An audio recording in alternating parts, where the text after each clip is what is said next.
नमस्कार दोस्तों, ढोल में पोल चैनल में आप सब मित्रों का हृदय से अभिनंदन करता हूं। दोस्तों, आज हम देखेंगे कि हमारे ऋग्वेद में भी जो कि प्रथम वेद बताया जाता है, उसमें किस तरह से कुछ मंत्र जो है अश्लीलता लिए हुए हैं, कामुकता लिए हुए हैं। दोस्तों, तो आइए देखते हैं हम। देखिए, ऋग्वेद 1/126/6 ये श्लोक है, मंत्र है।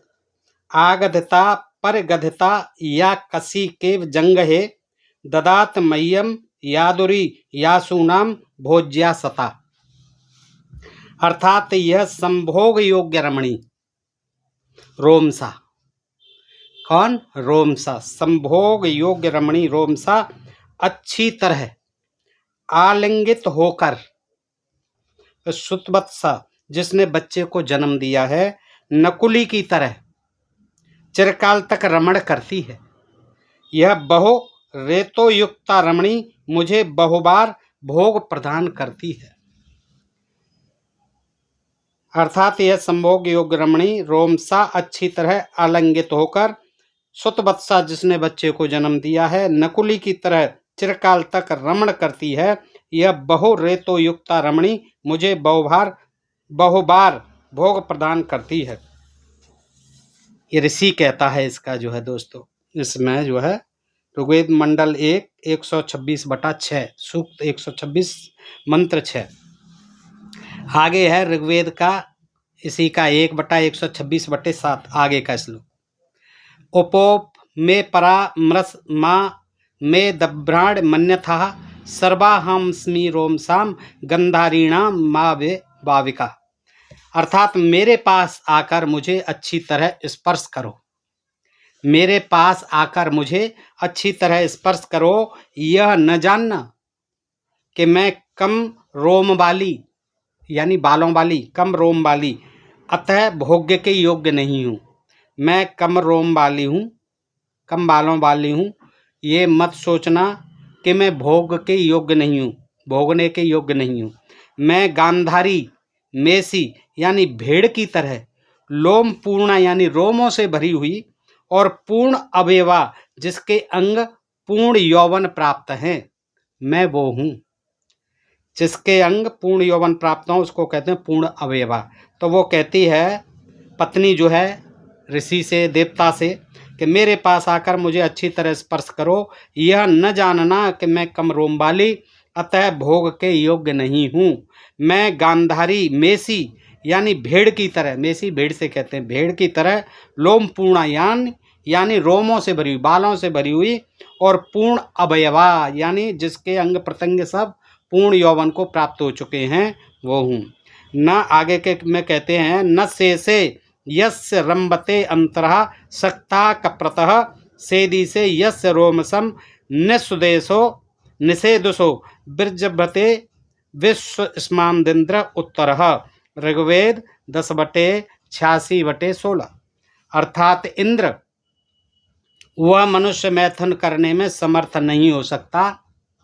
अर्थात इंद्र से कहा जा रहा है, वह मनुष्य मैथुन करने में समर्थ नहीं हो सकता जिसका पुरुषांग यानी लिंग दोनों जंगनों यानी जंघाओं के बीच लंबायमान है। हे इंद्र, वह मनुष्य मैथुन करने में समर्थ नहीं हो सकता जिसका पुरुषांग यानी लिंग दोनों जघनों यानी दोनों जंघाओं के बीच लंबायमान है, लंबा है, लंबायमान है, लंबाई में स्थित है, लंबा है। वही समर्थ हो सकता है मैथुन करने में, जिसके बैठने पर लोम युक्त, लोम तो आप समझते हैं, बालों युक्त, पुरुषांग यानी लिंग बल प्रकाश करता वो फैलता है, बल प्रकाश करता हुआ फैलता है। इंद्र सर्वश्रेष्ठ है। इस मायने में इंद्र तू सर्वश्रेष्ठ है। वो आदमी मैथुन करने में समर्थ नहीं हो सकता जिसका पुरुष जो है वो पुरुषांग यानी लिंग दोनों जंघाओं के बीच में लंबायमान है, लंबायमान स्थित है। वही समर्थ हो सकता है जिसके बैठने पर लोमयुक्त पुरुषांग बल प्रकाश करता वह फैलता है। इंद्र सर्वश्रेष्ठ है। 10/86/17 न शेषे यस्य रोमसम निषुदेशो वृजरम्बते सेदी से यस्य रमन्ते अंतरासक्ता कप्रद विश्वस्मान्द्र उत्तरः अन्वस्य स्थरम दरदर्शे पुरुस्तादनस्थ उरुवरम्बमाणः यशस्वती नार वृक्षाक्षः सुभद्रमर्यम भोजनम विवर्षि। ऋग्वेद 8/1/34। अर्थात आसंग के आगे, किसके आगे? आसंग के आगे, यानी उसके गुह्य देश यानी गुप्त स्थान में, उसके गुप्त स्थान में स्थूल देखा जाता है। आसंग के आगे उसके गुह्य देश यानी गुप्त स्थान में स्थूल देखा जाता है।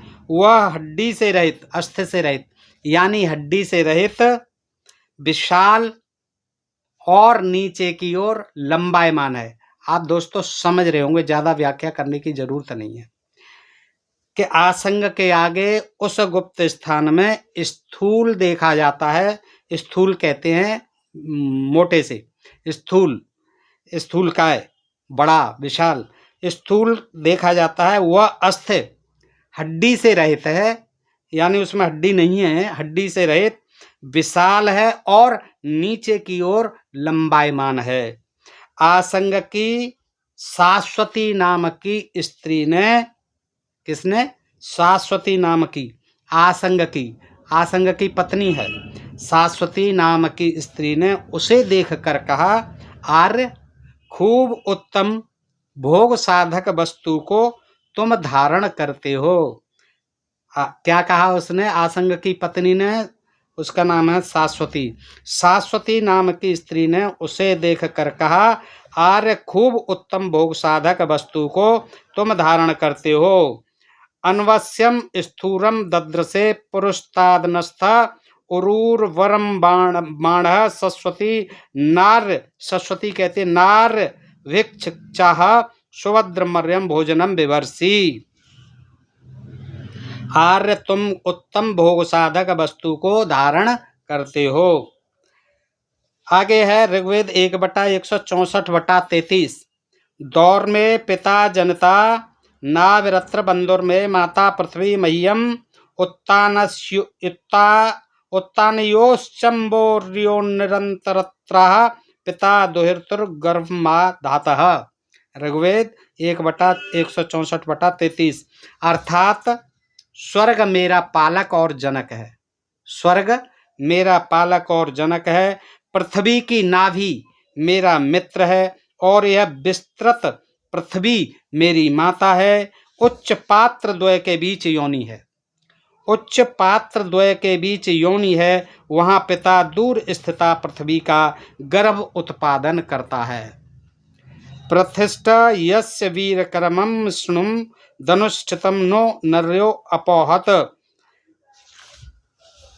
और पुनस्तदा बृहत यत्कनाया दुहितुराम अनुभ्रत मनवा। ऋग्वेद 10/61/5। अर्थात जो प्रजापति का वीर पुत्रोत्पादन में समर्थ है, यानी जो प्रजापति का वीर पुत्र उत्पादन में सक्षम है, समर्थ है, वह बढ़कर निकला, वह बढ़कर निकला।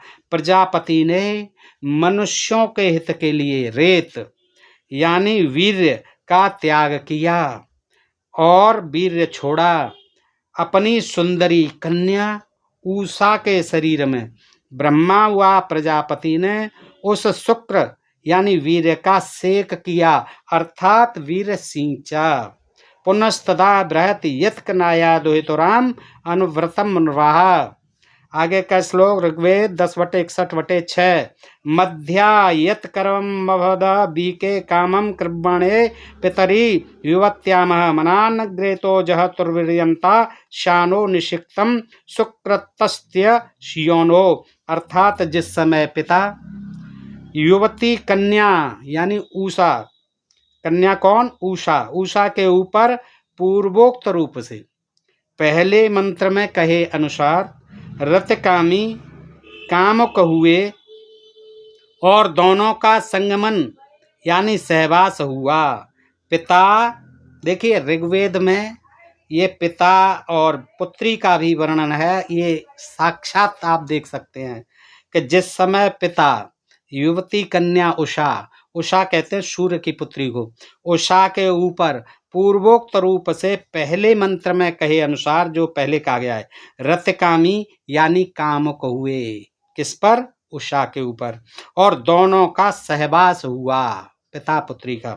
उस समय दोनों के परस्पर संगमन से यानी संभोग करने से अल्प शुक्र वीर्य का सिंचन हुआ।